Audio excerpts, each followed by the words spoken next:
Welcome to the show, ladies and gentlemen. Thank you so much for being here. Just a real quick audio clip. If you reject Judaism and you reject Christianity and you reject the link of the two, you reject the Bible. If you reject Judaism and Christianity and the brotherhood and the sisterhood of the two, not only are you rejecting our founding, you're rejecting our country. Well, that's weird, isn't it? And I'm going to tell you why it's weird. Are you ready for this? So as we know, war has once again erupted in the Middle East. Israel, Iran, two of the region's most powerful adversaries, now stand closer to direct confrontation than at almost any point in modern history. Missiles are flying, alliances are forming, escalations. But behind the geopolitics, behind the headlines, behind the military strategy, some believe something even bigger could eventually emerge from these events. The rebuilding of the third temple in Jerusalem.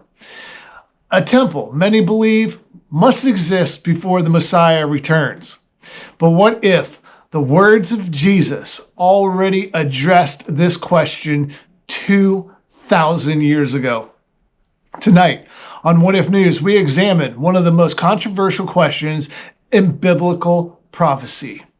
But first, before we go any further, I would like to talk to you about My Patriot Supply. If supply chains were disrupted tomorrow, how long could you feed your family using only food that you currently have in your home? A week? 2 weeks? For most Americans, the answer is not very long at all.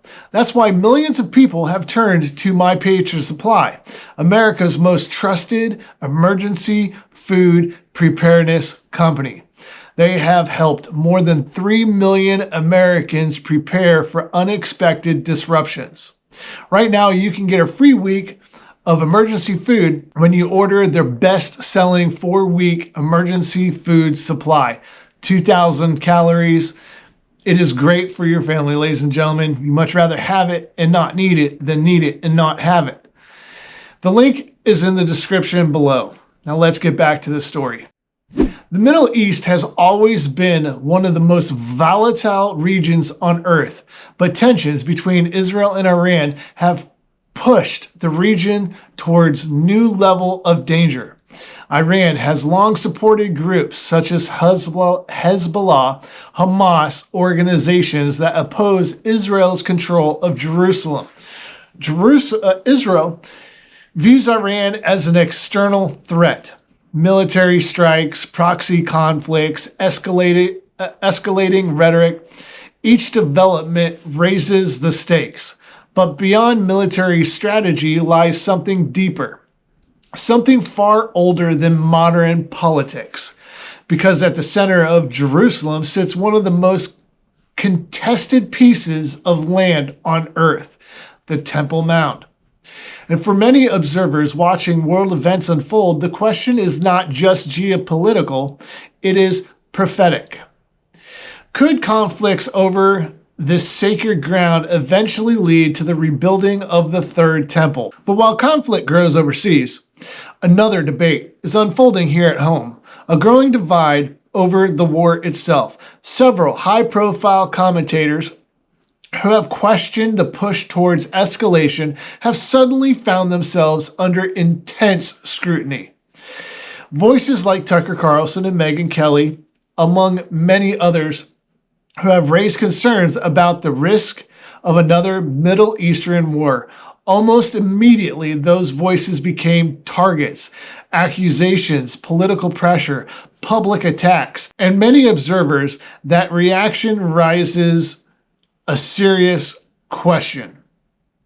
Why is simple questions of war becoming controversial? In a free society, debate about war should be expected. I mean, good grief, they wrote about it in the Constitution and in the Federalist Papers. But when people ask questions are attacked instead of debated, it raises concerns about whether some forces are pushing events towards predetermined outcomes. To understand why this matters, we have to go back thousands of years ago. In ancient Israel, the temple was not just a religious building. It represented the dwelling place for God among his people. The first temple was built by King Solomon around 957 BC. It stood on Mount Mohora in Jerusalem and became the spiritual center of Israel. Inside the temple was the Holy of Holies, the most sacred space in the nation. Only the high priest could enter it, and only once a year. But in 586 BC, the Babylon Empire destroyed Solomon's temple. Decades later, the Jewish people returned and rebuilt it. This became known as the Second Temple. Centuries later, was expanded by Herod the Great. This was the temple that existed during the life of Jesus. While standing near the temple, Jesus' disciples admired its massive stones and incredible architecture. But Jesus made a statement that must have sounded impossible. I quote, he said, "Not one stone here will be left upon another." 40 years later, that prophecy came true in 70 AD. Roman armies surrounded Jerusalem, the city was destroyed, the temple burned, and the sacred center for Jewish worship disappeared. Since that day, the temple has never been rebuilt. Yet many people believe the story is not yet finished. Some biblical scholars point to passages in Daniel, Thessalonians, and Revelations that appear to describe the future temple. According to its interpretation, a third temple must exist before certain end-time events occur. But there is a major obstacle. The location where the temple once stood is now home to two of Islam's most sacred sites, the Dome of Rock and the Al-Aqsa Mosque. Removing those structures would likely trigger one of the largest religious conflicts in human history, which is why developments in Israel-Iran conflict draws so much attention. But before asking whether another temple will be built, we must ask something deeper. Did Jesus say another temple would ever be necessary? In the Gospel of John, Jesus made one of the most mysterious statements in the entire Bible. After confronting corruption in the temple courts, the religious leaders demanded proof of his authority. Jesus responded by saying, "Destroy this temple, and in 3 days I will raise it up." The crowd thought he meant the building in Jerusalem. But the gospel explains something remarkable. He was speaking about the temple of his body.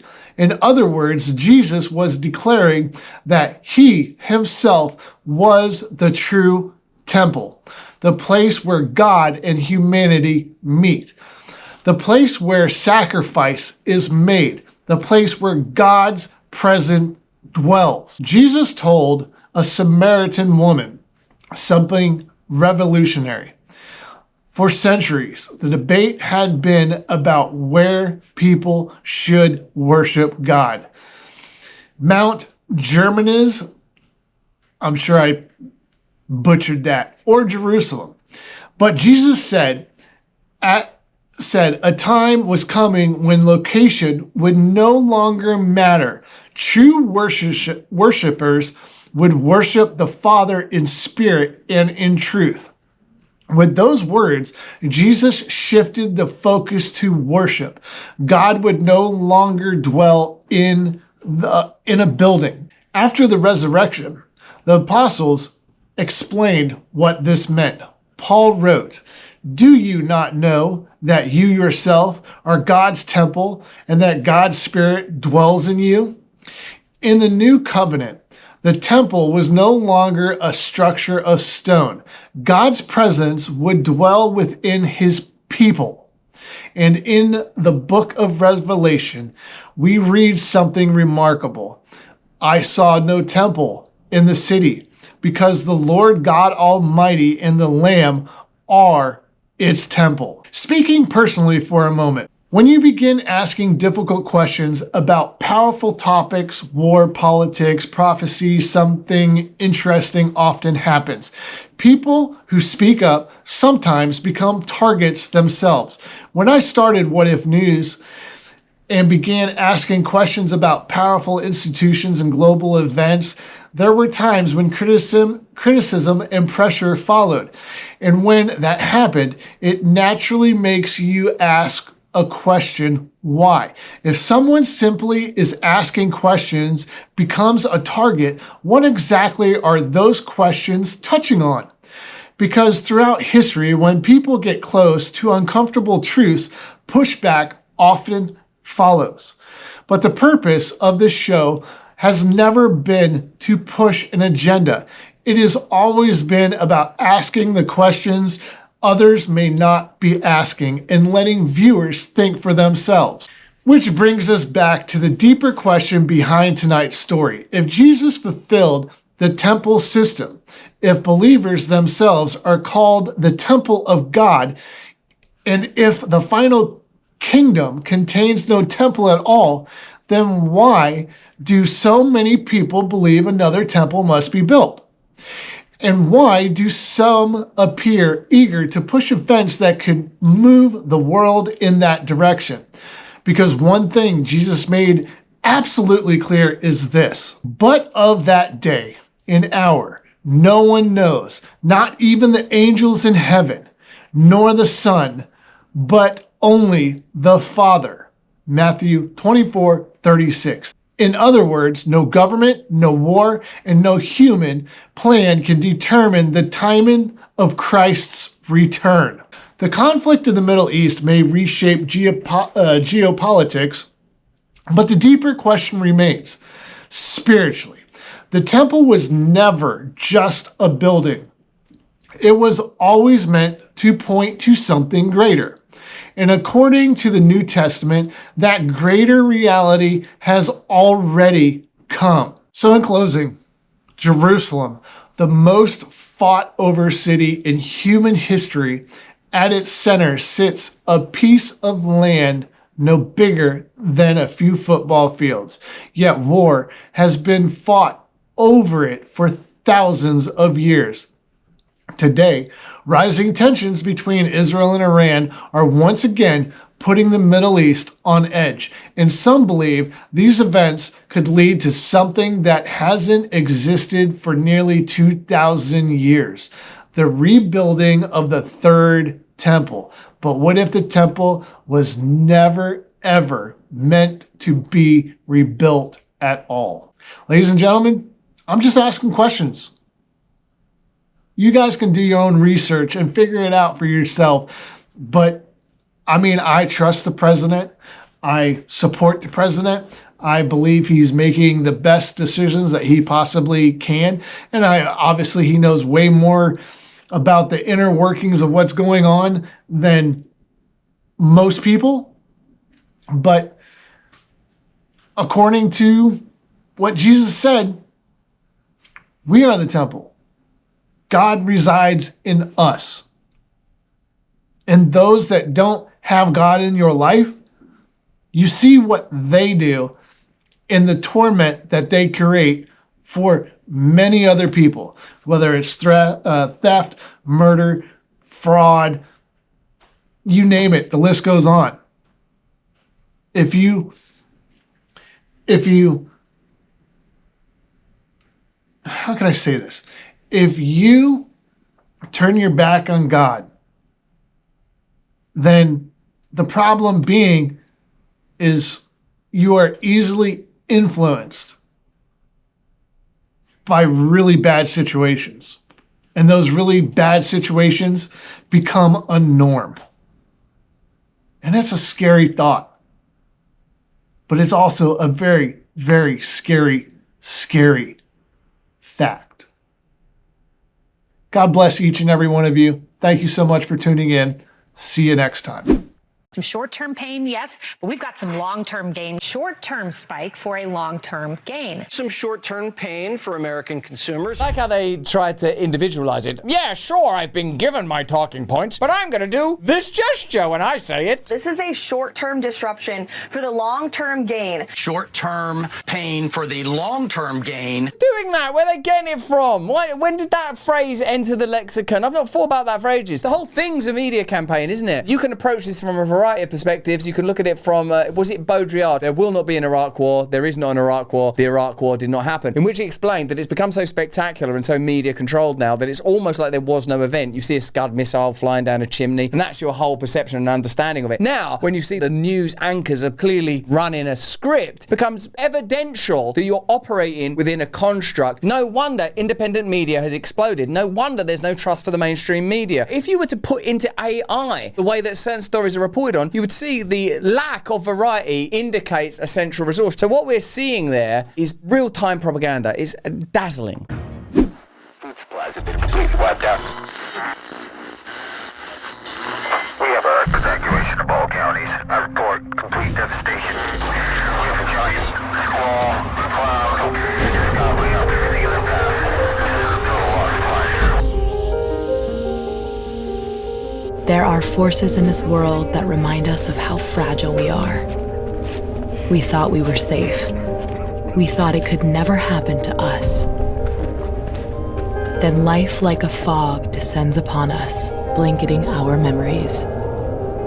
Through the haze, we travel its hidden paths, lost in its secret places. And when the storm, turbulent and immovable, forces us to shelter, we remember. It calls to us, calls us back. Back to the ports and the harbors of our past. We fight the currents that pull and drag us off course, not a light or star to chart the way. And when we arrive, we don't always know it at first, the places we once loved guised by time. Then we see it, the place we've been trying to get back to. Safe at last, we've found our way home.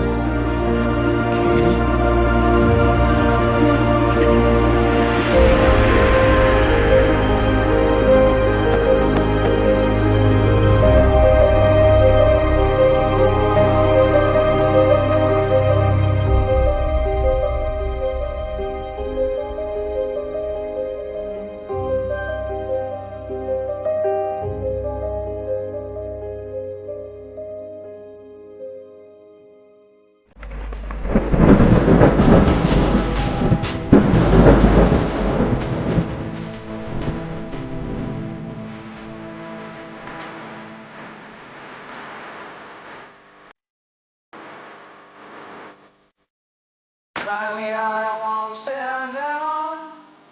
I don't even like to